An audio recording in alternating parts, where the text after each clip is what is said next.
Hello guys, this is your friend Naruto Audio Fanfics and we are back with a new fanfic. Which is what if Naruto Uzumaki was raised by Hanzo the Salamander, a darker legend and a forbidden harem, Naruto times Konan times Shizune times Yugito ni times Tamari times Anko Mitarashi times Kintsuchi times Rin Nohara, Part 1. And if you enjoy this fanfic then please press the like button and subscribe to my channel for more fanfic like this. And now let's start the fanfic. The mist was slowly receding back to the ocean waters as Zabuza slumped to his knees, Arakiri having torn his right arm off. He smiled as he looked at the slumped form of his apprentice. It had taken 6 genin and a junin to finally knock him out, and even then the ice wielder had managed to knock out 4 of the genin and severely weaken the junin. As his blood flowed freely, staining the bridge red, the demon of the bloody mist idly wondered what hell would be like. His musings were interrupted by the sound of clapping. He looked along with everyone else on the bridge to see that irritating fat little slime laughing, surrounded by his mercenary guard, roughly 200 fighters. Zabuza narrowed his eyes at the sight of a dark-haired woman, the bridge builder's daughter if he remembered correctly, bound and gagged, held by a pair of samurai standing beside the vertically challenged mobster. It sickened the ex-Anbu. Killing someone was fine, that was just a job. But kidnapping his family, and Lord knows that woman wasn't destined anywhere pleasant, that was beyond even the so-called demon. The day had started so well. He woke up, had a delicious breakfast, read his favorite Ika Ika, signed Golden Edition. It had gone swiftly downhill from that point. The second him and his team had left the house it started to rain, and not any rain either. It was coming down in sheets, nothing like the Konoha nin were used to. Then the mist had rolled in. Kakashi didn't think it was possible to feel more wet, but apparently it was. Then Zabuza had attacked, along with that hunter nin.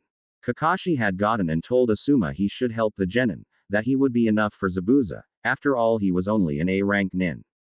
The copy nin paused, he would have serious talks with the people who ranked missing nins, there was no way that oversized butcher knife wielding freak was a measly a rank. It had drained Kakashi of all he had to beat the other masked fighter and now as that fat little puke stood threading tsunami, Kakashi looked back and decided he should have just assassinated the little bastard when they got here. After all the best defense is an aggressive offense. Oh well, hindsight's a bitch ain't it? Gato was having fun, it wasn't often he got to stick to those damn know-it-all ninja. He grinned as he watched the ninja sweat it out, today he was gonna get full control. Finally, over a solid base of operations. He glanced over at the bound form of Tsunami and licked his lips, he'd be having celebratory fun with her tonight. Or so he thought anyways. As he was about to officially stamp this the best day ever and then proceed to order the mass slaughter of those oh so irritating ninjas, the surprised yelp of one of his samurai drew his attention. Where the form of his evening entertainment had been, now stood the rather imposing figure of a shinobi, if that glistening Kiri forehead protector meant anything. The man, he assumed, before him stood at about 5 feet 5 inches, the bottom half of his face covered in a newer aim rebreather AN. Same style Guzu wears, look it up, it's cool looking. Covering the rest of his body was a glistening navy cloak, his left hand edged out from the front wearing a clawed gauntlet, a common weapon in Kiri. On both the gauntlet and the back of his cloak a design of a 9-headed Hydra, the serpentine heads coiled in a spiral. The figure tipped his blonde-colored head at Gato, making the older man gasp slightly. With the blonde locks brushed out of the way, a jagged scar running over the left eye was made visible. A sight that only served to enhance their piercing blue gaze. Getting over his surprise, Gato motioned with his hand and 5 of the mercenaries drove their swords into the man, who promptly disintegrated into a puddle of water. A raspy, almost mechanical-sounding laugh rang out behind the group, who whipped around to see the figure standing with the now unbound Tsunami at his side. He his head to the side again, in a display some would probably find endearing. Now then, what did my poor Mizu Bunshin ever do to you? All the while he spoke the rebreather became very audible, adding to his unnerving appearance. Yeah, think Vader, only diff voice same cool effect. His eyes glinted back into a harsh set, the brief mirth lost form the azure pools. You are Gato, yes. Of Gato Shipping Industries, yes. The tycoon narrowed his eyes. Yes, what is it to you? He ran through all the reasons this shinobi would show up in his head. None of the outcomes were looking particularly good. The figure looked as if he was contemplating something. My mission is your death. I had originally planned on it to be swift, but I cannot abide the mistreatment of women such as my lovely guest here. Tsunami blushed slightly as he gestured to her with his clawed hand. As such, your demise, I am afraid, will be much more unique. Gato sneered, you're a fool if you think you can take on all my men, boy. Now if you apologize nicely I just might let you live. The blonde laughed at that, a really creepy, disturbing and eerily detached laugh. The ninja on the bridge had no idea whatsoever of what to make of this newcomer. Kakashi felt he looked familiar somehow. He looked over at the two still standing genin, Sakura and Ino, and he had the sneaking suspicious that was only because they had stuck by Tazuna the entire fight. He glanced over at his fellow Junin who despite being on his last dregs of chakra looked ready to jump into the fight if need be. Kakashi nodded almost imperceptibly. Both would be ready to fight to the last, hopefully utilizing whatever distraction the blonde made as an escape for their students. What the copy nin, and the ex-fire guard for that matter, did not expect, was for the blonde to flash through three hand signs, ending with bird. Tendrils of water formed in the air, wrapping around the blonde as he went through his jutsu, gathering as he held the last seal. Not that anyone could see it, but the masked nin grinned, bearing oversized fangs. Sweden. Hydra Gale. 9 watery serpent-like heads formed from the water dancing around the Kiri shinobi. If one looked close enough they would see some scales and fangs made from ice. The blonde tipped his head and pointed out with his hands, his cloak parting slightly to reveal dark Anbu-style armor, and if you looked close enough, the glint of 2 forehead protectors tied to his arms. The draconic heads surged forward into the crowd of mercenaries, battering and slashing, with their frosty fangs, a path towards Gato. The blonde had his hands held out, his fingers twitching every so often, like puppet master directing a play. In a matter of minutes 200 wet and bloody corpses were all that was left of Gato's army, leaving only the fat man behind. The cloaked figure dropped his metal-glad hand leaving only his right hand, which was wearing a fingerless fighting glove, pointed at the businessman. Gato, by order of the Mizukage, you will die. Water again formed in the air, a small tendril of it forcing itself into Gato's open mouth. The masked figure slowly closed his fist. Ever wanted to know what it was like to drown on, relatively, dry land? Gato's eyes flew open as his glasses fell off. He dropped to ground, his face painted with mute horror, as he clawed at his throat trying to dislodge the water that was filling his lungs. The gathered shinobi discovered that a short, fat, physically challenged wannabe mobster could only hold his breath for 3 minutes. The shinobi released his clenched fist as his target dropped dead, water leaking from his mouth. The Konoha ninjas shuddered at the brutality of it all. Zabuza raised an eyebrow and was torn between taking this masked nin for a drink, or running screaming because he was from Kiri. Tazuna and Tsunami had merely watched on impassively. Both had seen things done at that man's orders that were unforgivable, they just wish he suffered more. Kakashi decided he should finally speak up. He slowly walked over to the Kiri shinobi. Thank you for your assistance, but I must ask your purpose in being here. The cloaked ninja looked at him like he was stupid. Did you miss the part where I stated my mission was to kill him? Kiri was uncomfortable with a criminal organization taking up such close residence to our borders. The water daimyo hired us to deal with the problem. Do you have any other questions?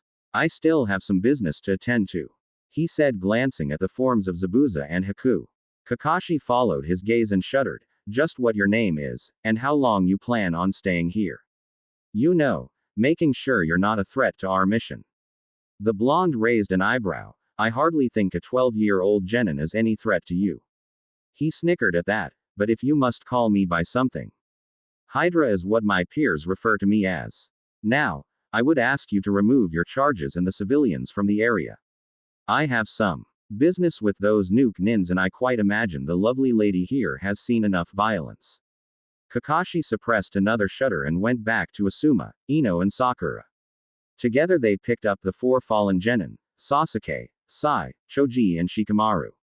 Tazuna ran up to Tsunami making sure she was all right. As the Konoha nins joined with them they turned to leave.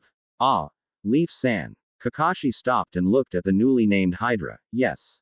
I do hope the next time we meet, it will be under more amicable circumstances. He said, curving his eyes into a smile, much like the copy nin himself did. Said copy nin raised his visible eyebrow, and how do you know we will meet again? Why, are not the Chunin exams in Konoha this year? And if your team faced Zabuza and is somehow still alive, they must show some promise. I eagerly await to test them personally. He laughed again at that and turned his back, half waving with his clawed hand behind him. Kakashi paled at the thought of his genin facing that thing in the upcoming exams. He made a mental note to triple their training efforts. Hydra walked up to the fallen form of Haku, reached down deftly and unceremoniously tossed the feminine boy over his shoulder. He looked over at Zabuza, the man having managed to get a makeshift stop for his severed arm using his facial bandages. The demon of the bloody mist looked at his assumed to be executioner and sighed, resigning himself to his fate. After all, he couldn't escape without his good arm, his sword arm, and Haku was definitely of no use in a fight at this point. He looked up as the blonde shinobi dropped his apprentice to the ground in front of him, before sitting down cross-legged himself, staring Zabuza in the eye. Zabuza twitched. Goddammit, just kill us and get it over with. Hydra arched an eyebrow. Now why would I do that? I have no desire to see you two die. Zabuza stared at him as Haku slowly awoke, probably from being dropped. Excuse me. You are a Kiri ninja, are you not? Hydra waved his hand dismissively. Bah, not a loyal one though. It was Zabuza's turn to arch an eyebrow. You're a missing nin. No, not yet. I had need for kenjutsu training, and more Suiten jutsu. That and a ticket to the upcoming genin exams. Kiri seemed like the best place. But make no mistake, I hold little love for it. Killing that slime of a cage is on my to-do list. Which brings me to you two. He said, pointing at them both. Haku had awoken by now and tensed up slightly. Zabuza leaned back. You want us to help you assassinate the Mizukage? Hydra shrugged. No, the whole destroying mist thing is down a ways on my list. And I plan on doing it economically. No, first off, I need allies. I can't exactly fight much anymore, kid. But you can teach, yes. Hydra said, clacking his claws together softly. You want me to teach you? Zabuza looked at him funny. Yes. But more importantly, I'll be wanting you to teach future generations. See, I have plans to take over a certain country that has been oppressed by all of its leaders in the past 50 years. I plan on freeing it. But one cannot just swoop in, kill the leader and just take over. For one thing, the economic infrastructure sucks, as does the schooling and medical systems. So my plan is to have people to be able to take those positions and aid me in that regard. He ran his right hand through his hair, but again this is all a ways down the road. Zabuza just stared. So, you want me to eventually become a school teacher? Something like that. You look like you'd put the fear of Kami into a group of pissant students. Just what aspiring shinobi need. But like I said, don't worry about that for now. First, I'll be showcasing my abilities at the upcoming genin exams, and looking for those of skill. Not to mention the other 8. Well, 8 at most. I'm not sure how many there are of us. I'll be starting a group, who at the proper time, will help me further my goals. Zabuza looked at Hydra, then at Haku, then back at Hydra. That's a weird and borderline psychotic sounding plan. Which makes it sound like fun. He grinned. Though I must ask why you want to take over a country, and which one? The blonde paused and thought, to make a home for those like me. Those who people have looked on as less than human for matters out of our control. I'll be offering refuge to those with bloodlines who've been forced from their homes, and those like me, other Jinchuriki. Zabuza coughed at that. You're a Jinchuriki? Well, damn. Hydra Eye smiled. Indeed. We are not well liked or appreciated despite the fact this burden was forced onto us by others. I am making a home for all those unjustly hated, or those who are tired of being treated like worthless tools. Like him. He gestured behind them at the drowned corpse of Gato. As for what country? Aim. The entire time they were talking, Haku had been lost in wonder. It seemed like a dream to him that this seemingly perfect offer would come out of the blue. He stared at the blonde-haired shinobi. Why are you offering this to us? Hydra shrugged. I've heard nothing but good things, well in my opinion, of you two. You seemed like just the kind of people I need as partners. Who knows, maybe even friends one day. Besides, I've wanted to meet Zabuza ever since I was accepted as a genin. The swordsman looked at Hydra. Oh, why is that? Well, it seems you and I both came upon the best way of skipping the academy. Zabuza paused at hearing that, then gave a predatory grin. You mean you? Well, I didn't kill off the entire graduating class. Just maimed them. I think the lowest injury was a missing hand. It's kind of why I work alone. They called me the second coming of Zabuza. The Hydra of the Bloody Mist. Zabuza chuckled. I thought they changed the way they graduated. Oh, they did. I wanted in and one of the instructors was quite rude about it and made some comment about you. So I figured I had to do something similar. He gave an eye smile at that. But enough of the past, I know you'll need time to think about my offer. Zabuza and Haku had looked at each other and nodded slightly.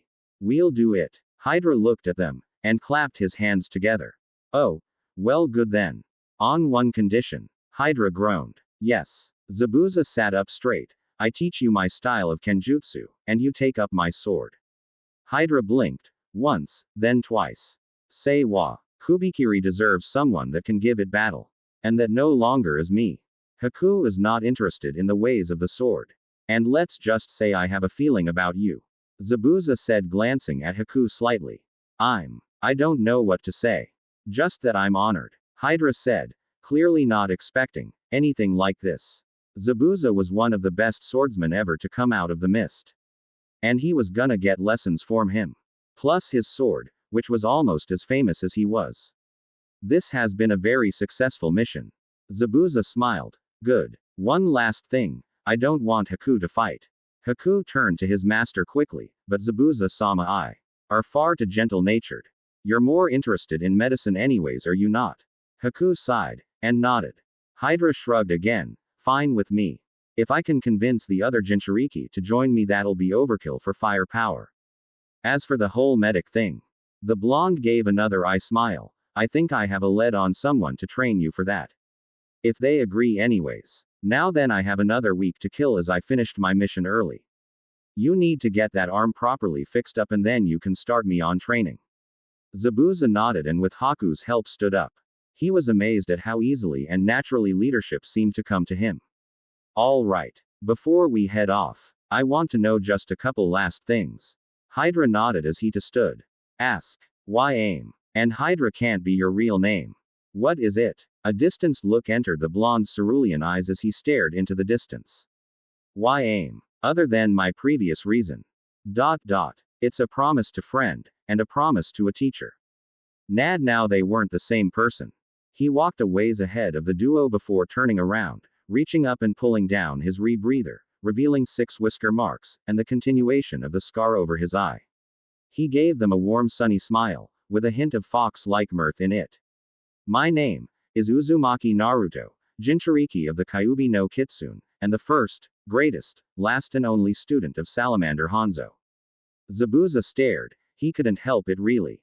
The scene before him was brutality, elegance and a primal violence all wrapped into one blonde package. It had been 6 days since the incident at the bridge and his new student had taken to the art of Zanbato combat like an Uchiha to insanity. He watched as the blonde spun between the blades of 2 clones, viciously disemboweling one before spinning in midair and decapitating the other. He found it odd the drastic change in personality when he was fighting and when he was at ease, or as close as he'd probably ever get to ease. He smiled as the Jinchuriki finished the last of the clones and dropped down to the ground. Holy shit, I'm tired. Naruto said, more as a statement to himself than anything. Yeah, that's the general consequence of your training methods. Zabuza said as he walked up to the blonde. But damn kid, you're getting pretty damn good. Especially for just a week of training. Naruto shrugged from his position on the ground. It's the clones, a special design of mine combining Mizu Bunshin and Kage Bunshin. They self-regenerate minor wounds and have an independent chakra system. Should be able to fool most Dujutsu Kekai Genkei. I call them Hydro Bunshin. Zabuza raised a non-existent eyebrow at the name. Hey, naming shit is not my strong suit. Ruthlessly crushing my enemies is. Zabuza chuckled and nodded. So when do we meet up with you again? I'll meet up with you in Tanzakugai in about 2 months. Should work out to be a week or so after the Chunin exams. Do stay alive, nay. Good companions are so damn hard to find these days. He smiled at that, shouldering the large sword. Zabuza laughed. All right then, brat. See you then. The demon of the mist and his apprentice watched as the bloody Hydra shunshined away in a swirl of icy mist. Haku looked up at his master and father figure. He's going to do big things, isn't he? Zabuza stared at the spot the masked nin had been. Indeed he will. Whether his plans work or fail, his name is one that will be remembered in history. They were silent a moment. So, what do we do for the next few months? Haku merely shrugged and laughed at the sigh and of his master. Interesting times indeed were ahead. 2 days later Naruto sat, leaning against his sword, though it was still awkward for him to call it that, which was driven in earth where the borders of aim, river and fire country all met up. He sighed through his rebreathe, staring into the clouded skies. He froze as he detected a presence behind him. You're a long way from home, little Kiri Shinobi. A soft feminine voice said. The blonde tilted his head up and saw the outline of a cloaked woman, the sword blocking the view of her face but leaving the billowing black cloak with its red clouds unhindered. He allowed himself a small smile behind his metallic mask. What can I say? It's a nice vacation spot. A flutter of paper and the blue-haired woman formed in front of him, a neutral expression on her soft features. You take great risks coming this close to aim, Jinchuriki of the Kyuubi. He tilted his head to the side, his eyes curving into a smile. And you risk more coming to meet me here, Akatsuki. They paused and stared at each other for a while, both tensed, waiting for the moment. Naruto slowly reached his unclawed hand up and clipped his rebreathe, tossing it to the side. Almost immediately the older woman launched forward and captured the younger ninja's lips with her own. They stayed that way for several minutes before the need for air forced them apart. Konan, as if you hadn't guessed, pressed her forehead against Naruto's. God, I've missed you. The blonde smiled softly at his lover and gently stroked her cheek. And you. She sat on his lap and the two stayed in silence, merely enjoying the other's presence. He's getting suspicious, she whispered softly. Naruto frowned at that and started to stroke his lover's hair. Then you leave with me, today. I refuse to risk your safety for a bit more intel. She opened her mouth to protest but stopped when he pressed a finger to her lips and smiled warmly. Your safety means more to me than anything. Besides, coming to get you was on my list. She grinned at that. Seriously, take a look. He said, whipping out a small piece of paper. She raised an eyebrow and unfolded the piece of paper. It was split into 2 columns, ongoing goals, and immediate needs. Gaining more allies and finding the other Jinchuriki was at the top of the ongoing side. She glanced at the immediate needs and raised her other eyebrows. Find sword trainer. There was a check mark after it. Kick and take names in Chunin exams. This one was unchecked, obviously. Get Konan back from scumbag psychotic ruler with god complex. Naruto took out a pen and checked that one as she read, earning him a quick kiss on the cheek. Meet up with known allies. Hopefully more than 5. Konan glanced at him and he shrugged, holding up 4 fingers. Make up kick group name. The brunette sighed and reminded herself this was one of the few times her young lover showed his true age of 15. Design kick cloak. Akatsuki is all evil but damn they dress sharp. Konan stopped reading at that with a laugh, handing him back the list. He lovingly folded it back up and secured it underneath his cloak.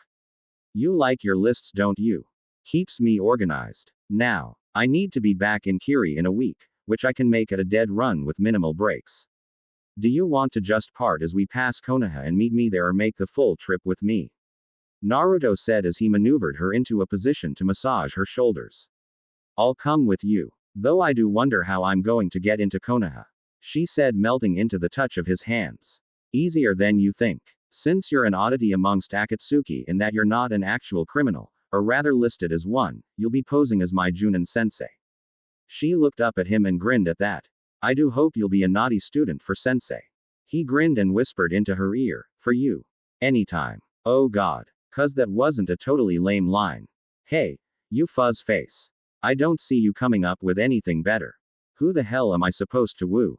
One of my admittedly luxurious tales. Quote. I refuse to admit you have a point. Yeah, you do that. In the meantime, look alive, someone's coming. Naruto flickered his eyes over to Konan's face and noted she too had noticed an incoming presence. The blue-haired woman narrowed her eyes at the sole incoming figure. Quote. Kisame. The blonde Kiri nin followed her gaze and locked it onto the oncoming nuke nin. The shark man was walking towards the duo at a leisurely pace, a grin adorning his aquatic features. Konan, whatever are you doing so far away from home? He said, flashing his shark-like teeth. I should ask you the same question. Kisame shrugged. Oh, me and Itachi were reporting back to Omegakure. I decided to search you. Maybe see if you were finally willing to have some fun.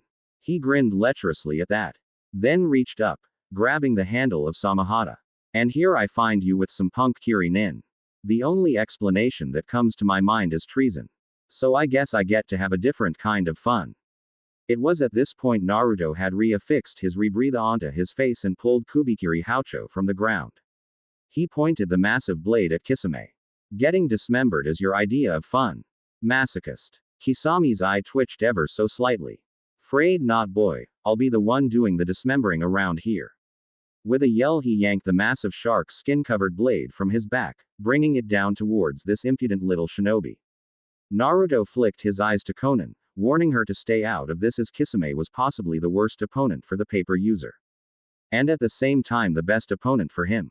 He gave a feral growl as he brought his own Zanbato up blocking Samahata. He grunted and pushed the sword back, pulling back Kubikiri and swiping at Kisame's torso.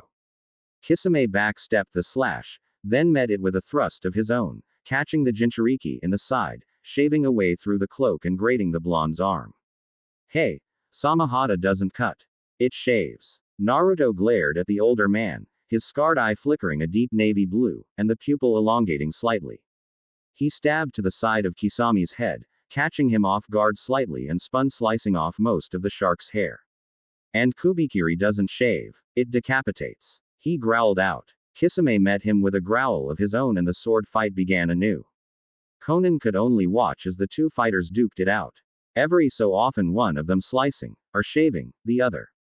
But slowly and surely Kisame was overwhelming the younger fighter in their dance of death. Give it up, kid, you're good.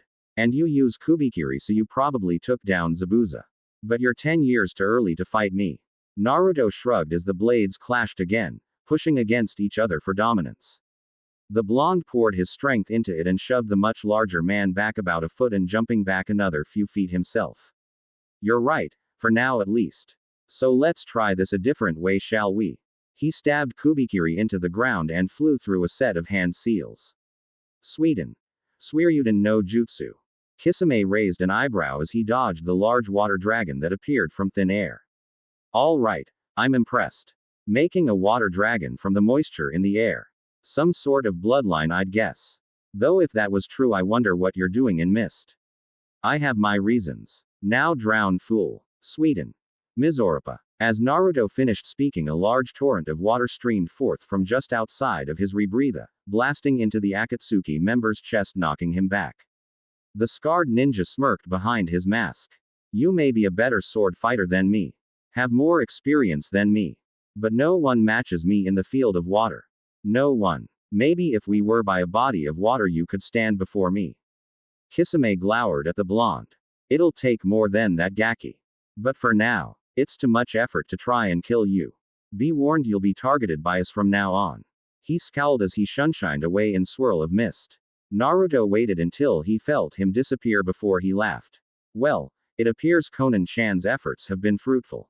You have no idea I'm the Jinchuriki of Kyuubi. He grinned as his scarred eye slowly shifted into its normal state.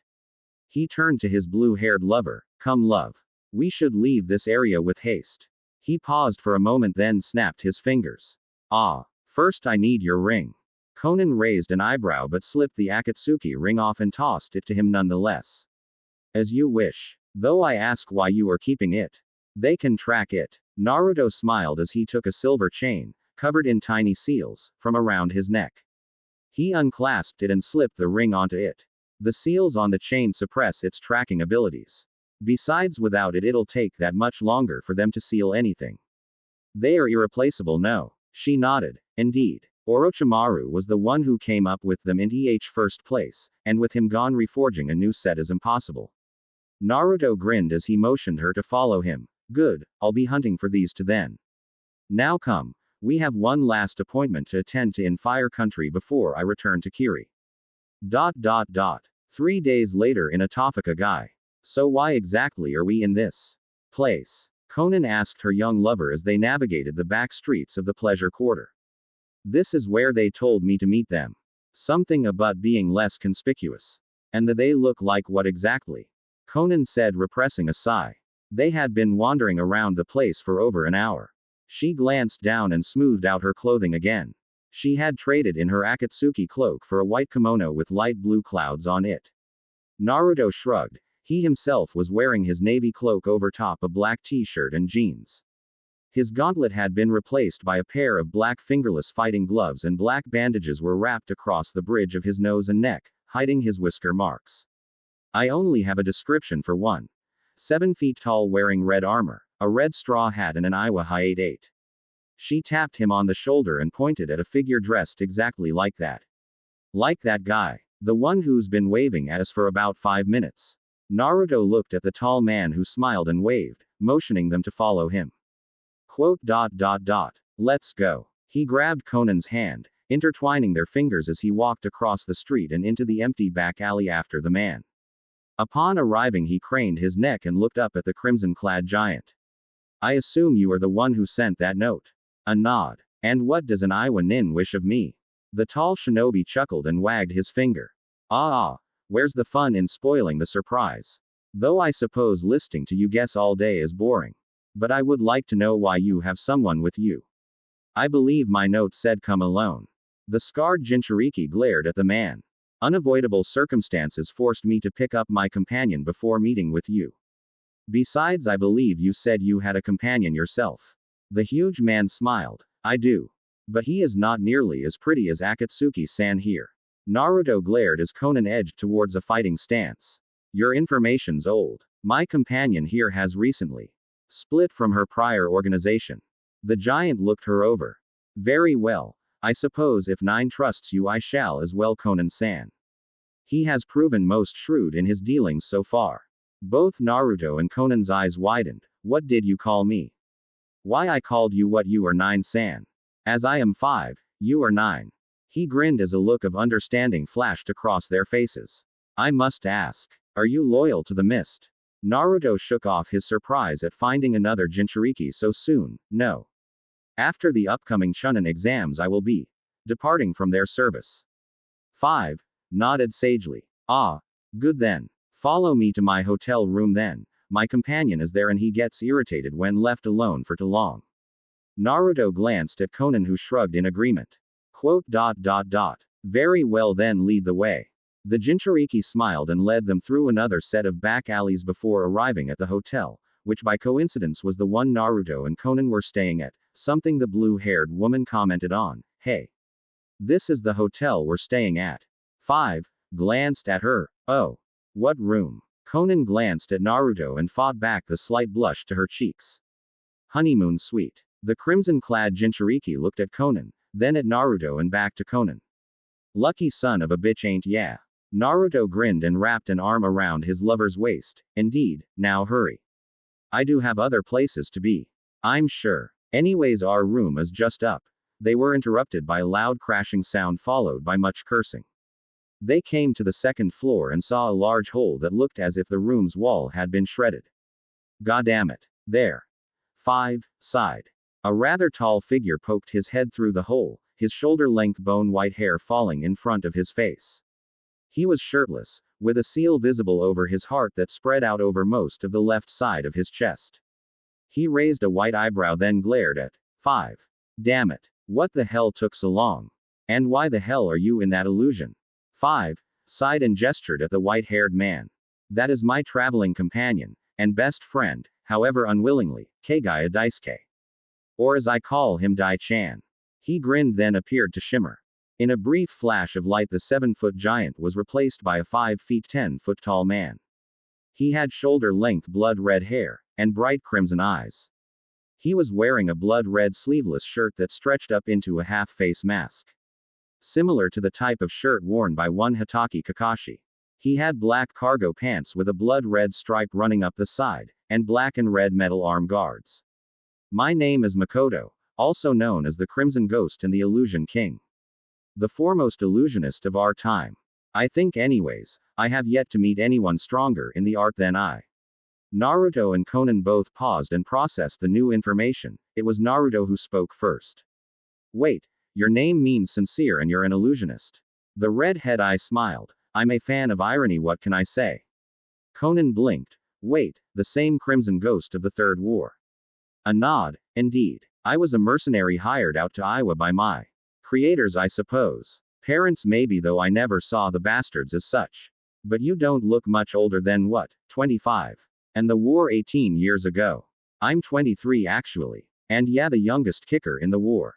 My illusions were already high level due to inside help, I suppose. I caused general disorder and chaos in my wake, leaving nothing behind but bloody ghosts. But those days are over, and now I take pride in being one of the most well-informed person in the elemental countries. It was in my search for others of our kind, he said, gesturing at Naruto and Daisuke, that I came across young Naruto here and happened to see one of his lists. I must say I am intrigued by your plan. Naruto raised an eyebrow and frowned. He didn't much like the idea of being spied on, but if it got him a strong ally, he wasn't about to argue. I have a question. Which is he? He said, pointing at the now fully emerged Daisuke. The topless man in question smoothed out his white karate bottoms and glanced at the blonde. Sanbi. Partially anyways, my clan attempted to make an ultimate weapon, bloodthirsty cretins that they were. They tracked the Sanbi down and attempted to seal it into a newborn, me. But our clan is not known for its sealing techniques for good reason. They didn't know it at the time, but they sealed a tail's worth of power into me, along with Isanede's mind. The thing floating around Kiri now is only 2 full tails of power and mindless, little more than a rabid beast as opposed to his true personality. Oh, what would that be? Intellectual snob. I swear the only thing he's missing is a fricking monocle. They all snickered at that. Makoto shrugged. I have a neurotic, obsessive-compulsive ferret in my head. Konan tilted her head to the side a bit, something Naruto found totally endearing. I thought the goby was a weasel. Common misconception. And never get the furry prick started on it, he'll yap for fricking hours on the glory of ferret kind versus pitiful weasels. Naruto sighed and shook his head a bit, fascinating as this is. Since I assume you guys know my goals, then. Are you with me? This time it was Daisuke that spoke up. I want to know one thing. Why? Naruto smiled ever so softly. I want to make a place where people like us can live. Somewhere to avoid irrational hatred for things not of our control. And just for people who deserve a better life in general. What, no world domination? Or bring peace to a united world? The man called Hydra laughed, bitterly. And fail horribly. No. The world cannot be saved. There will always be people for whatever intentions that would stand in the way of that. But if I can give peace to a single small country as its guardian, then maybe my life will have meant more than container of Kyuubi. Makoto and Daisuke looked at each other and smiled. Good enough for us. Until the day you take aim comes, we shall be your eyes and ears in the world. Naruto grinned. Good. I would like for us to meet in Tanzaku-gai, a week after the Chunin exams. Hopefully we'll have a couple more people with us. The Crimson Ghost grinned behind his mask. We'll see you then, Hydra-sama. Naruto and Konan smiled and parted ways from the two Jinchuriki. 3 weeks later, after returning to Kiri and cashing in the bounty for Zabuza, his sword and severed arm were fairly good proof of his death, it was decided, especially considering Hydra's record. Naruto and Konan could be found walking up a dirt path, the gates of Konohagakure no Sato coming into view. Naruto was decked in his full combat gear, his rebreather firmly in place, though he was wearing the black bandages underneath anyways, gauntlet on and kubikiri resting on his back. Konan was walking alongside him dressed in standard Kiri Junin wear, a stolen Kiri Hyate around her neck. Its original wearer wouldn't be missing it. Naruto grinned as they approached the gates. Well then, let the games begin. Naruto grunted as he awoke, the ever-cursed sun's pervasive light shining through his hotel window and waking him from the most comfortable sleep he'd had in ages. He looked down at the source of his comfort and smiled as slowly opening eyes fluttered awake behind unkempt blue locks of hair. Morning. She smiled sleepily back at him. Morning. Don't you have the exams today? Naruto nodded and slowly rolled from the hotel bed. He yawned and stretched before looking at the closet, debating on how he wanted to dress. What do you think, love? Cloak and mask, or go without them? Konan tipped her head the side, looking her young lover up and down. Are you taking Kubikiri sealed or just on your back? He turned his head slightly and grinned, baring his oversized canines. On my back. The brunette smiled at him, then leave them off. It doesn't work as well with the cloak, and dropping the mask will give you that feral quality. The blonde tipped his head in a slight nod. Freak out the kitties it is then. He gave a full-bore toothy grin, revealing that most of teeth had a sharper than normal quality to them. He went over a mental checklist as he walked into the large closet, putting his clothing on. There's another Jinchuriki here, he said, slipping his dark navy Anbu-style armor over his torso, covering the spiraling seal on his stomach. Konan raised an eyebrow as she sat up in the bed, bunching the white comforter around her otherwise form. Oh, as you predicted then. Who is it? If I had to guess, he started, pulling on black shinobi cargo pants. Sabaku no Gara. When I was walking around town yesterday, I saw him with his teammates. Just looking at him drove my blood wild. He paused, stretching on a black fingerless glove that reached to just under his elbow, a metal plate on the back of its hand. I imagine he contains shukaku, if that oversized gourd of sand means anything. He clicked his metal gauntlet onto his left arm, the Hydra stylized seal on it flashing a deep blue briefly. He walked out from the closet to the mirror before applying black bandaging around the bridge of his nose and neck, covering his whisker marks.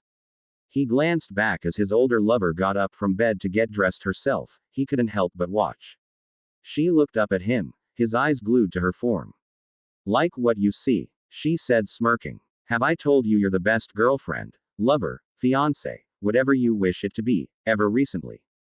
He said, his eyes not moving. She smiled again, ever so slowly getting dressed.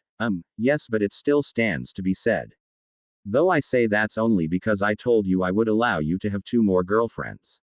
He broke contact at that and sighed dramatically. You know I don't care about that, and that I'm not even looking. I know. I also know that intentional or not you gather people to you. I mean you have me, the ex-closest friend of your greatest enemy. Besides, don't we both deserve a large family? And you especially. If all goes according to plan, you will be ruling a country and establishing a clan. Hard to do with a woman who will likely only manage to give birth once. She stated, simply finishing putting on her fake Junin gear. Naruto just smiled at that. Odd for a 15-year-old not to run screaming at the mention of children, but he more than any other teen in the world wanted a family.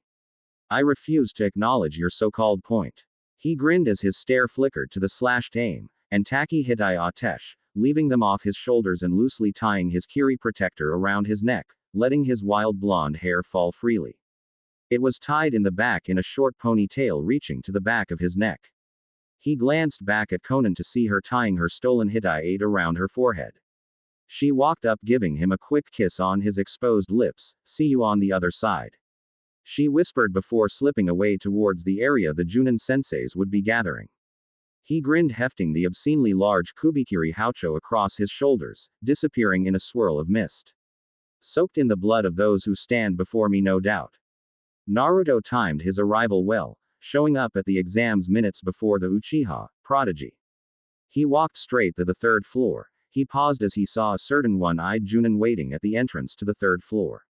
He watched with a primal pleasure, Hitaki's sole visible eye widen ever so slightly as he took in the sight of the blonde genin. Naruto grinned widely, a sight he did often but was often obscured by his rebreather. He whispered as he swept past Kakashi, I said I'd face them again, didn't I? Kakashi shuddered as the Kiri nin went past him. I hope Takami my team isn't stupid enough to challenge him on. He paused and thought a moment, an image of Sasuke flickering through his mind. Single quote. Naruto grinned internally as he walked into the testing room. He glanced around at the people in the room, giving each an estimated threat level. Gaara and his team ranked high, but there was something about one of the Kusa teams that threw his danger sense into full alert, and threw his bloodlust up near it, something the other teams noticed. After all, when a muscled, bandaged, scarred blonde guy with a giant sword strapped to his back starts radiating the urge to kill, people notice. The only important people were Gaara, Kabuto, and a disguised Orochimaru. All of them looked at the Kiri nin with interest. The Konoha rookie teams looked a little sick though, Naruto noticed as he looked them over. He sneered at them, contempt written all over his face. They all flinched slightly, but none of them withered like Yamanaka Ino, one of only 2 genin conscious for his brutal slaughter of Gato's men on the bridge. It was at that time Team 7 burst through the door in their usual flair, or arrogance, however you wished to call it. Using the distraction, Naruto slipped away several rows down near the Suna team. He sat back and watched as a silver-haired genin walked up to the 9 rookies and after talking with them whipped out a stack of his nin info cards. It was at that point Naruto started to pay more attention to the conversation.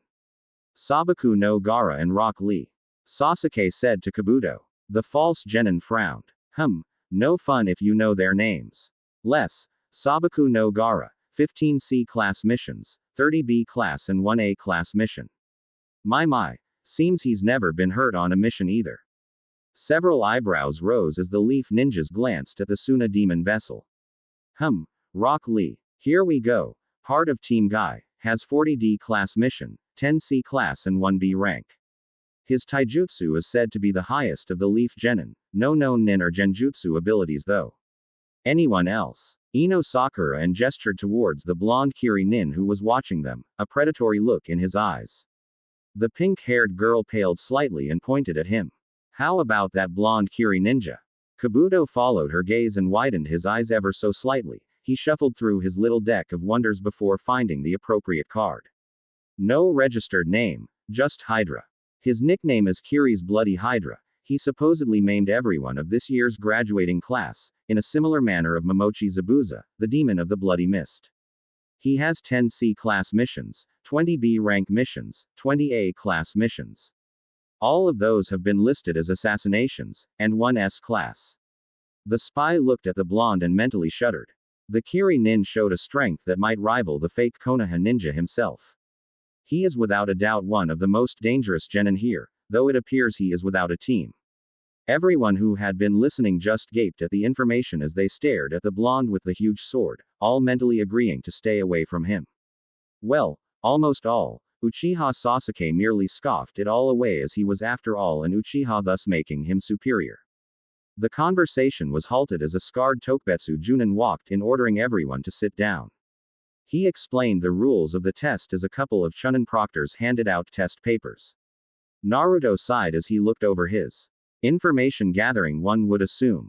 Not my particular forte. A blank 10th question, I think I'll bank on that. He sighed and flipped the paper over as the test began sketching the scene of a scowling Ibiki looking out into the group of Chunin hopefuls.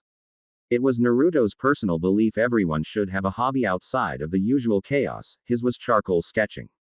The black pen he was given was a suitable enough substitution for his usual materials. 45 minutes later Ibiki sighed, catching Naruto's attention from finishing his drawing. All right, now for the 10th question. However, there is an extra rule for it. If you take it and fail you will lose all right to ever become a Chunin. If you leave now you'll have the chance again later. Gasps ran through the crowd of genin. A few teams immediately got up and left. Naruto merely narrowed his eyes at Ibiki. Well, it's not like I care about never becoming a Chunin. But still something's off about this. Oh, that's his game. Naruto grinned and started to leak bloodlust. Everyone in his row freaked and left, thanking the gods above they didn't have to risk going against the crazy-looking kid with the huge sword. Everyone in the room shuddered slightly, and Ibiki glanced at the Kiri nin with narrowed eyes. He glanced around at the remaining genin.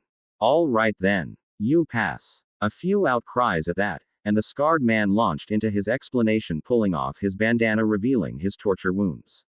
Most of the genin gasped a bit at that. Naruto sighed, tuning out the explanation and subsequent answering of questions in favor of tracking an incoming chakra signal.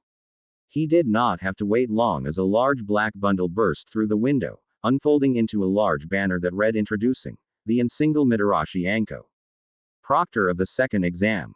Ibiki palmed his face. You're early as usual. Anko grinned and was about to respond when they heard clapping. Everyone turned and looked at Naruto, who along with 4 Mizu Bunshins, each wearing a Hittite of a major village, was holding a scorecard. The original Kiri, and the ones wearing the Konoha, Kumo and Suna headbands all had scores of 10, while the Iwa clone had a 6.5. It appears the Iwa judge is not impressed. Try again next year. Everyone gawked at him. Anko nudged Ibiki. I like that kid. She whispered to him before glancing around at the number of genin. Not bad. 46 left, that's what. 15 teams. Well, I'll have them but in half in the next exam. She grinned manically. All right maggots, follow me. The remaining genin got up and ran after her as she disappeared back out the window. Naruto hung back, giving his drawing a quick signature before dissolving his clones into a fine mist and disappearing after the rest of the group. Ibiki sighed and started looking over the papers. He raised an eyebrow at the Kiri shinobis before his eye caught the signature, Uzumaki N. Both eyes widened as he grabbed the paper and ran off to the Hokage. Naruto grinned as he entered the so-called Forest of Death. Track down another team and get their scroll. Killing aloud. He gave a toothy grin and went over his mental checklist. The Kusa team would be worth tracking, along with the Suna. He paused and mused over that. I'll leave Suna out for now. I wanna fight that Gaara in the finals. No risk of interference. He tapped a steel-clawed finger to his chin. But who first? One of the teams from AIM. He gripped his sword tighter and dashed into the forest. Quote. I think so. Half an hour later found our favorite blonde standing in a tree observing an AIM team, who were observing a Leaf team. With a mad grin he hopped down onto a branch behind the closest nin. He tapped the AIM ninja on the shoulder and whispered into his ear. So tell me, servant of the mad god. How is AIM these days? The ninja tensed. You mock Pain-sama. I mock fools who follow a man who is ruining their country. Naruto paused and tapped his left middle finger to the AIM nin's back, right behind his heart. But I need not mock the dead. A sliver of water shot from the finger, piercing the ninja through. His body dropped quietly to the ground. His two companions whipped around to see the cause of the noise. One of them, a kunoichi, was met by the sight of a flying kubikiri, aimed directly at her neck. It was the last thing she saw before her head and shoulders parted ways. Her companion's last sight was the gaping maw of one of Naruto's Hydras, its icy fangs glistening in the dim light of the appropriately named Forest of Death. 30 minutes later the Konoha genin would find the ransacked body of 3 dead AIM ninjas. By that time Naruto was hanging around the tower, setting the new record for shortest completion time, 37 minutes and 56 seconds. Naruto sat outside in front of the tower. He refused to be cooped up there for 5 days with nothing to do. He sat staring into the forest, a foreboding presence pervading the air. Closing his eyes he extended his sense outward, trying to find the cause of his unease. His eyes flew open as he felt a rush of dark chakra coming from the middle of the forest, a grim smile adorning his face. Finally. Something to do. He whispered to himself before grabbing his sword and running into the darkening tree line. Anko was not in the best of ways at the moment. Her double suicide attempt failed epically and now she was stuck, dying on the ground, while her former teacher stood over her using that damn curse seal of his to torture her as she slowly died. If she had the energy she would have rolled her eyes as the bastard snake ranted on and on about Kami knows what. Can't he just kill me? Is the speech really necessary? She mustered her strength and glared at the man she hated so much, the face of that unfortunate grass kunoichi half hanging off his own. As she glared she caught sight of some movement and flash behind the pedophilic bastard. Orochimaru froze mid-rant as a primeval dread washed over the area, and a primal roar screamed from behind him. Only decades of a highly tuned sense of self-preservation helped him dodge the ice-covered head of a water hydra as it slammed into the ground where he had been standing. The snake Sanin whirled around, his kusanagi drawn. He was met with the sight of 4 ice-armored hydra heads hovering in the air, seemingly following his movements. He watched as the head he dodged reared up and joined its companions. The Sanin growled, "Who's there? Show yourself." Naruto stepped out from the tree branch he was on, dropping to the ground. All 5 hydras seemed to be connected to his gauntlet-clad hand, the kubikiri gripped in his right hand. He stretched it out and pointed it at the Sanin. Here I am. Orochimaru, yes. A nod in the affirmative. Oh good, that means I was right all along. I presume you're here for the Uchiha boy. The snake narrowed his eyes. Yes. Am I to assume you've already given him one of your little cursed hickeys? Orochimaru growled at the blonde. I'll take that as a yes. Since I imagine that's a real chakra drain and you've been fighting your apprentice. Why don't you save us both some trouble and leave? Are you threatening me, boy? Stating a fact. I'm not quite at your level. Yet. But I am fresh and ready to fight. You are not. And since I can only imagine Anbu sensed that chakra burst a while ago, they'll be coming soon. Thus further tipping the odds against you. Naruto shrugged nonchalantly. I've been told in such situations you're likely to flee then fight. I just want to skip ahead to that and not worry about my own health. And who told you that about me? A few people. My former master, Salamander Hanzo, was the one who laughed about it the most though. Orochimaru was on edge with that comment. A student of Hanzo. He had little doubt that man's legacy would be dangerous indeed. He cursed internally. The blonde made good points. He couldn't be caught now. You are called Hydra, yes. We shall meet again, Hydra-kun. Kuku, he said before dissolving into mud. Naruto shivered and walked up to Anko. That man creeps me out. He knelt beside the fallen kunoichi. All right, let's see if I can help any. Despite what I told him, I haven't sensed an Anbu presence since I left the tower. Anko narrowed her eyes at that. But she wasn't too surprised. After all, who would care if the snake whore died? She grumbled that out as Naruto ran green glowing hands over her body. She sighed and looked at him. Don't bother, I've been hit with a rather deadly poison and I doubt some genin could help. The blonde sighed and furrowed his brows. So it seems. But having you die isn't something I wish to settle for just yet. His hands paused above her shoulder, hovering over her curse mark. Huh. Did you know you should be dead? Oh, what do you mean by that? This seal is highly defective. It looks like its purpose is to forcibly draw chakra from its user for use at a later date. Yours should have killed you, it looks like. It's severely screwing with your chakra network. If I had to estimate, I'd say you can't access a good 75% of your chakra. He slowly drifted off, lost in his own thoughts as he studied the seal, already coming up with a way to change it and heal her. She watched him intently for a while as her health slowly faded. She was brought back to clarity as the bandaged ninja snapped his fingers. Aha, I could do it like this. Should yield some interesting side effects too. Would you like me to fix it? And you? She narrowed her eyes. What's the price? I'm starting an organization. And I am in need of business partners, I suppose you could call them. So that's my deal. Your employment in exchange for your life. He smiled as his hand drifted above her shoulder. Anko lied there, thoughts blazing through her mind. She imagined that this involved leaving Konoha, but was there any real reason to stay here? She knew how long it should have taken those Anbu to get here. She closed her eyes and sighed. Fine. Do it. Naruto smiled. Good choice. Now, I'm about to channel refined demonic chakra into your seal. Her eyes widened at that. It's a single elemental type. And with the buffers designed into the seal, you should be fine. In fact, it'll heal you right up. I think. Anyways, doing this will change your seal somewhat, into a chakra converter. Whenever you use it, you'll gain a boost in demonic chakra, much like a regular curse seal gets a burst of whatever kind of chakra it's made of. Using it will give you an advanced regeneration rate, and an extremely high water affinity, which if need be I can help train you with. I also imagine this'll repair your damaged chakra network.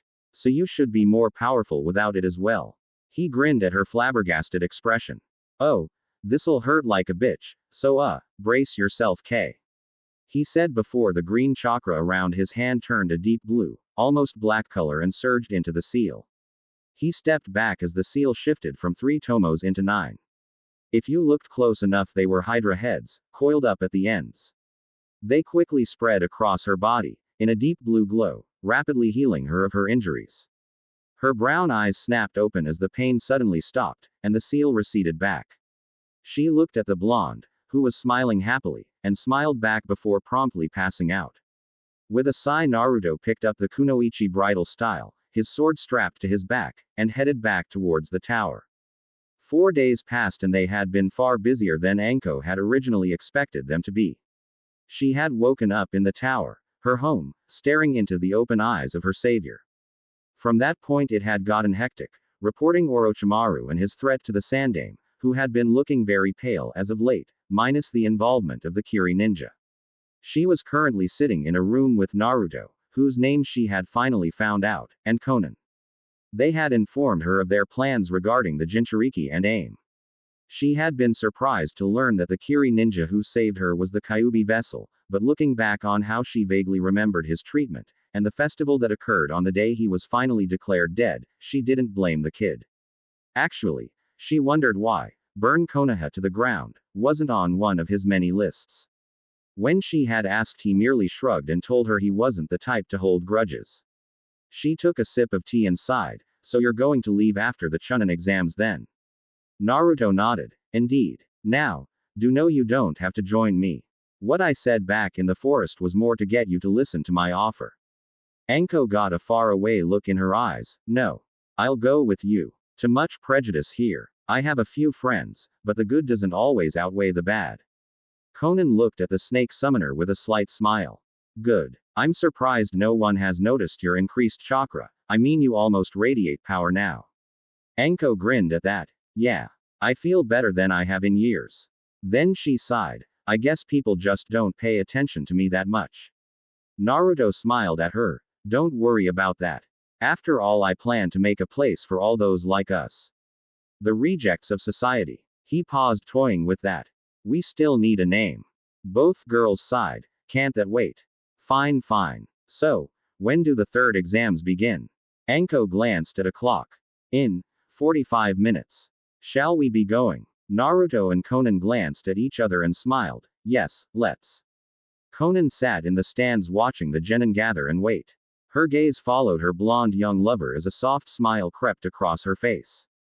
She silently laughed at the oddity of it all. Someone her age falling in love with a 15-year-old boy, and any 15-year-old, but the enemy of someone she once saw as a brother, and the student of her greatest enemy. She closed her eyes as memories from 3 years prior flooded her mind. Flashback. Konan sighed as she walked through a small town on the border of wind and rain. Border patrol was always so monotonous. She slumped slightly. There had been good reason for this though. Salamander Hanzo, a man thought dead, had shown up a week prior and challenged Pain. This time the Rinnegan user made sure he died. But the very fact he had still been alive and apparently living in rain was troubling, and so Konan found herself checking all the small border towns for anyone that might have housed Hanzo, or any other possible criminal activity. She growled as she stared up to the rain-filled heavens. If something did happen, she was nigh useless this wet. She shook herself and glanced around for somewhere that would offer some refuge for the ever-present rain. She found it in a small ramen restaurant. She quickly ducked in and rubbed her hands together, trying to get some warmth back now that she had escaped the biting cold wetness outside. The place was empty, save for one other occupant, a blonde child, no older than 13, sitting at the counter with a stack of empty bowls in front of him. She narrowed her eyes. Something about the kid set off warning bells in her mind. Something about the way he was sitting, the clothes he was wearing, from the dark navy blue, to the goggles hanging loosely from his neck. Excuse me, miss, what'll you be having? The portly man across the counter, obviously the owner, asked her. Konan shook her paranoid thoughts about the blonde from her head and smiled sweetly at the man. Something warm. The man laughed. How's a bowl of miso sound? She nodded. Thanks. Konan relaxed slightly as she sat down, a few seats down from the blonde child. She turned to look at him to find him staring at her. It made her uncomfortable. That look, as if he was seeing through her soul and judging her. She took the time to study him a bit though, years of being a shinobi ingrained to observe everything, no doubt. He had blue eyes, bluer than any she had ever seen. 6 whisker marks adorned his cheeks. She couldn't tell if they were scars, tattoos, or something else. The air between them thickened with tension until finally the child sighed and turned back to his food. Konan shook her head slightly and turned to see her own meal in front of her. Had she really been that out of it? Silence reigned as they ate, and the shopkeeper went into the back wondering if his brother Chuki had to put up with this kind of crap in Konoha. The blonde leaned back in his chair and sighed. He turned to Konan. So. I guess this means he's dead. Now what should I do? Konan raised an eyebrow at the odd question. She watched him pull 2 pieces of paper from his pocket, look at them both, and then crumple one in his hand. He carefully folded the other and put it into an inner pocket. He turned to the blue net and his head to the side. Tell me, do you like the weather? The paper user was unsure how to respond to that, so she picked simple. Number. I don't. The blonde nodded sagely, rubbing his chin. Elaborate. Excuse me, she asked. Why don't you like the rain? He asked again. Humor me. Konan mentally sighed but decided to do as he asked. To me, the country is crying. Crying for all the pointless deaths and sins inflicted upon it. That's stupid, he said flatly. She narrowed her eyes. It's nothing I expect a child to understand. He waved her off. No. It's stupid. To me, rain is the comforting sound at night, when nothing else is there. It is the lifeblood of the trees and forest I have called home. Though at the end of it all, it simply is. It falls because it must. After all, what would this world be without rain? A barren, desolate wasteland. He paused for a moment, but you are right. This country is crying. For the stupidity of not one but two leaders. One a madman, the other a zealot lost in his own propaganda. Conan's gaze sharpened. You. A raised hand silenced her as the boy put down money to cover both of their meals. Walk with me and I will show you, he said, hefting his bag and heading out the door. Put out, but slightly intrigued, she followed him. She didn't know it, but that singular decision would drastically change the course of her life. End flashback. For now, Konan was shaken from her thoughts as Anko elbowed her. Hey, pay attention, it's starting. The Hokage had just finished going over the reasons why the Chunin exams were held, and a few people dropped out. The examiner, Hayate, stepped forward. The remaining numbers are slightly off, so we'd like to ask for a volunteer to fight twice. Without hesitation, the unloyal Kiri Nin raised his hand. I'll do it. The proctor nodded. All right then. Round 1. Everyone turned to a large electronic sign. Names flew by before settling on Uchiha Sasuke and Akato Yoroi. Would everyone besides the competitors please leave the arena? Konan paid little attention as the curse seal affected Sasuke finally managed to beat down the older Konoha genin using a Sharingan-copied taijutsu move.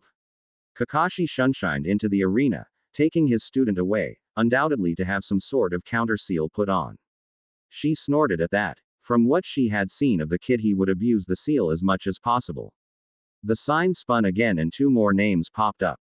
She fully opened her eyes and paid more attention. Would Hydra and Aburame Shino please come to the arena floor? The sickly proctor called out. Naruto grinned as calmly walked into the arena. He gave a savage grin as his opponent appeared in a pillar of bugs. He grabbed Kubikiri from his back, spinning it a few times with his right hand. He had to hold back from laughing at the Aburame's barely audible gulp from seeing someone swing a massive blade like that easily with a single hand. Don't lose too fast, he said with a distinct feral edge in his voice. Hajime. Shino jumped back and drew 2 kunai, settling into a defensive position. His blonde foe merely laughed before stabbing his Zanbato into the ground. Shino raised an eyebrow. Why would you do that? Hydra grinned, baring his fangs. I don't need it. Before the bug user could react, he dashed forward, with speeds far too high for a mere genin, and thrust his clawed hand at Shino's sunglasses. The bug boy barely managed to deflect the attack with a kunai before being brutally smashed to the side by a back spin kick to the side of his head. He shook his head, clearing the mental fog, and flung his kunai at the Kiri shinobi, who laughed as he dodged one and caught the other, crushing it in his gauntlet hand. With a silent curse, he sent out a small swarm of his Kikai bugs towards the blonde. He watched with no small satisfaction as they latched on and started to drain him of his chakra. The satisfaction waned as the blonde still stood standing, not even looking fazed. Slowly the Kiri Nin walked over, his eyes never leaving the Aburames. Naruto stalked forward like a predator toying with its prey. He had enough killing intent focused on the bug user to freeze him in his tracks. He walked right up to and leaned in, and whispered to his ear, I'm afraid that won't work on me. He straightened and smiled, bringing up his metal-clawed hand up for a strike. Every nerve in Shino's body was telling him to run, and as far away from this man as possible. His ability to move came just in time to dodge his head, preventing a direct claw on his face. Instead, leaving a small trail of blood across his cheek. Shino jumped away, across the arena, and flung a handful of shuriken at Hydra. Hydra laughed and he threw out a handful of kunai to intercept the shuriken. He paused and looked down at the small trickle of blood on one of his claws. And I win. Hayate looked at him with a puzzled look, when Shino collapsed, seizing on the floor. Poison. Shit. Winner. Hydra. Naruto grinned as the medic nin rushed by him to the writhing Aburame heir. He withdrew a small vial and tossed it to them. Here's the anti-venom. He's got. 4 minutes if not treated. Gotta love them sea snakes. He laughed as he walked back to the stands, as the medics rushed off with Shino. He glanced up at his blue-haired angel sitting in the stands and blew her a kiss before sitting back down. Up in the stands, a few of the Junin senseis turned to Konan with questioning looks on their faces. She ignored them, fighting the blush that was slowly creeping onto her face as she once again drifted into memory lane. Flashback. H.A. Konan stared at the boy in front of her as she walked outside. She wasn't sure why she was following him. Maybe a curiosity as to why a child could speak to her with such conviction. The streets were covered in a drizzling rain, the norm for AIM, though she noted the falling droplets were no longer the biting cold they had been. The child in front of her seemed unperturbed by the water, standing outside of the overhang, letting his blonde hair get wet and fall down onto his face. Come, I will show you what your own self-pity has prevented you from seeing. He said, simply motioning for her as he walked down the street. She bristled at the comment as she followed him. What gives you the right to judge me? She said, her voice betraying her irritation. He turned his head, it to the side. I am not judging you. I am merely stating a fact based on observations. You are saddened by the state this country is in, but you are doing nothing to stop it. He paused and gestured to the street they were on. It was barren, all the businesses closed and not a soul in sight. 10 years ago this was a bustling main street of the town. 8 years ago, Hanzo was deposed and the borders were fully closed. The first store closed 2 months afterwards, the rest followed soon after. Many of the family were forced to move, and fell prey to the many bandits looking to make an easy Rio. He paused again, turning his head to make sure the blue-haired woman was following. They turned down another series of streets, ending up in an abandoned residential area. Most of these are empty. This town went from a population of a few thousand to a few hundred as people fled from AIM. The schools have closed down, and the hospital is in shambles. If people want anything they have to smuggle it in, and with smuggling comes a host of other criminal activities. She glared at him. One border town does not make an entire country. I'd agree, if this town wasn't one of the better off towns I've seen. He said, glaring back. Now, I'm not saying the country went to hell after the mad god took over. Hanzo was no gifted leader either. He ruled through strength and fear. The population was cowed underneath him, and this made it easy for pain to take over. It was making a bad thing worse. Her pale gray eyes hardened. You know nothing of pain, what his goals are or. Au contraire. I know exactly what his goals are. The tone of the blonde's voice made steel seem soft in comparison. Uniting the world through pain. The most retarded idea I have ever heard of. Pain and suffering cause one thing, more pain and suffering. If he truly believes universal pain is a way to peace, he is a delusional fool. Konan flinched at his tone, backing up a half step. To make matters worse, he wants to take the people whose lives are the very definition of pain and suffering, and kill them to further his goals. Hypocrisy at its finest, yes. A look of realization spread across her features. You're a Jinchuriki, aren't you? He bared his fangs in a growl. Do not call me that. A label people gave us, that we are a human sacrifice. Nothing more than a tool to die for the will of others. I will not accept that. He sneered as his pupils slit, and a sickly bluish-black chakra started to overcome him. I will never be a tool. I am human, not some subspecies relegated to the whims of someone else.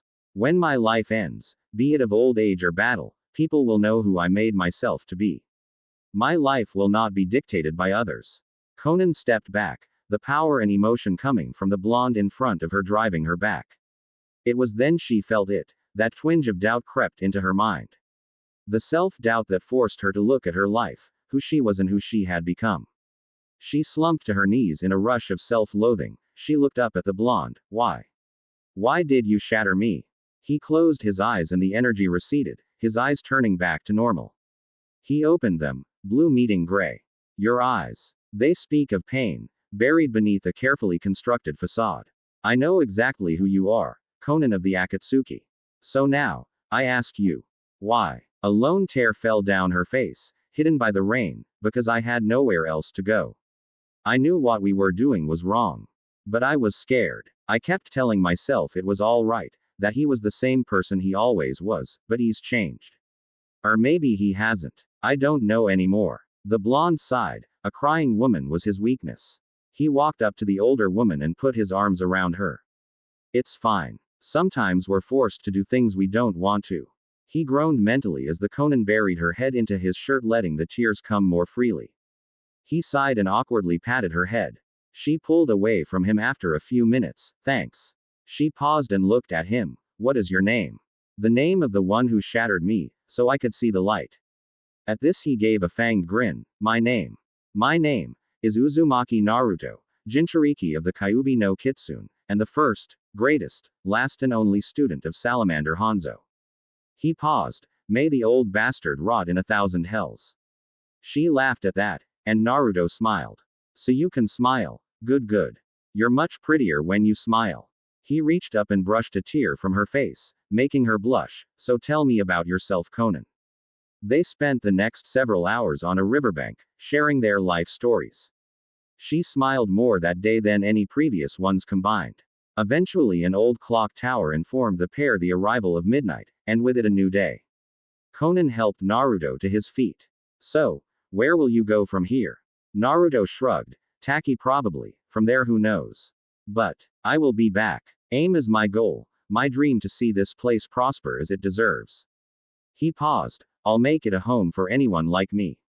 Konan watched him as he stared into the distance, and believed he'd be able to do it. She sighed, mustered up her courage and grabbed the blonde, spinning him around and kissing him on the lips.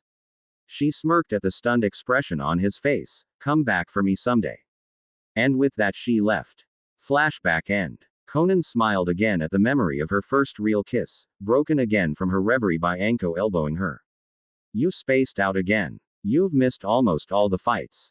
Anko said. Konan shrugged apologetically. Sorry. Anything important happen? Not really. Gaara got through, unsurprisingly. The lamest bitch fight I have ever seen. It shamed the name of Kunoichi everywhere. The Hyuga trashed the Inuzuka. More importantly, it's his turn again. Konan looked up at the board, the two names on it, Hydra versus Yakushi Kabuto. In the arena, Naruto stared across at the silver-haired genin and smiled, gripping his sword tightly. You'll be fun. Kabuto smirked back at him, pushing up his glasses. Indeed. Hayate stepped back from the two. All right, the last match for the preliminary rounds. Hajime. Naruto grabbed his sword as Kabuto activated his chakra scalpels. They rushed each other. Naruto bringing down his sword, missing as Kabuto lashed out at his side. Naruto grunted as the scalpels severed several of his abdominal muscles. He grunted and lashed out with a kick, catching Kabuto in the head, sending the medic ninja flying. Both paused, Kyuubi healing Naruto's muscles and Kabuto healing his nose. Naruto grinned. Looks like I have to be serious after all. He plucked a small scroll from his belt and tossed it in the air. As the scroll unraveled, he started to fly through a series of hand signs. The scroll opened, and a geyser of water burst forth just as Naruto called out, Sweden. Taiju Suiryuden no Jutsu. Kabuto leapt back to avoid the 10 water dragon heads that burst from the water at him. He dodged 8, the last 2 nailing him in the chest, sending him backwards. The gray-haired nin was given no time to rest as the blonde flew through another set of hand seals. Sweden. Sukoden no Jutsu. Kabuto swore as 5 water sharks burst from the puddles. 3 missed, the other 2 clamped down on his arms before disappearing, leaving them a bloody shredded mess. He growled, his arms glowing green as they healed as he charged Naruto again. Said blonde merely smiled. Kurigakure no Jutsu. Mist from the leftover water slowly rose, and soon covered the arena. Kabuto looked around. This was not how it was supposed to go. Damn it, where are you? A voice from behind him raised the hairs on his neck. Right here. Kabuto flipped and kicked out towards the voice, hitting nothing. He paused, trying to listen for something, anything that would tell him where his opponent was. His eyes brightened as the mist began to clear, only to darken as the last thing he felt, cold steel across his neck, darkened them forever.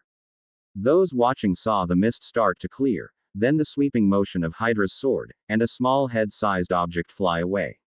Hayate gulped at the sight. It had happened far too fast for him to stop. Winner. By decapitation. Hydra. A chill ran through the gathered genins as he wiped his blade off on Kabuto's jacket. Gaara only grinned, as the mad ravings of his mother called for the blonde's blood. Hayate called the winners to arena floor. All right, everyone draw a number to determine the matchups for the final round. Naruto drew 1. Kinsuchi the Kunoichi from Sound drew 5. Hyuga Neji drew a 4. Tamari drew 7. Gaara drew 2. Konkuro drew 6. And Dosu Kinyuta drew 8. Leaving the matches. Round 1. Hydra vs Gaara. Round 2. Hyuga Neji vs Uchiha Sasuke. Round 3. Kinsuchi vs Konkuro. Round 4. Tamari vs Dosu Kinyuta. Naruto's eyes met Gaara's. Both smiled widely, albeit for different reasons. The Hokage stood. All right, you have 1 month preparation. I hope your time is spent wisely. A half hour later found Naruto and Konan in their hotel room. Naruto sighed as he stripped off his shinobi gear. Nice to be out of that tower. Konan nodded. Indeed. You know what I was thinking about today. No, what were you thinking about today? Naruto said, walking up behind her and wrapping his arms around her waist. The day we first met. Naruto nodded as he started to kiss the back of her neck. Konan smiled, leaning into his body. I can never thank you enough for opening my eyes. Naruto smiled softly and turned her around, sitting on the edge of the bed and positioning her on his lap. He gently rubbed her cheeks with his hands. You thank me enough by being with me. He smiled and tenderly kissed her on the lips. Your presence alone is all I ever need, and more than I ever thought I would have. Konan grinned as she kissed his neck and jawline, her kimono falling from her shoulders. For as long as I can, I will stand with you, Naruto. She paused and ran his shirt up his chest and off his arms. I love you more than I could ever put into words. Naruto leaned up, kissing her heatedly on the lips as his hands came up to her. As I love you as well, my beautiful Tenshi. The two rolled out flat on the bed, in no short time lying skin to skin. Naruto asking for entrance, and Konan begging for release. Both giving into their physical and emotional need for each other. A half hour later found the two lying breathing slowly, Naruto with his arms wrapped around Konan from behind, his head resting on her back as the two slowly drifted into sweet sleep.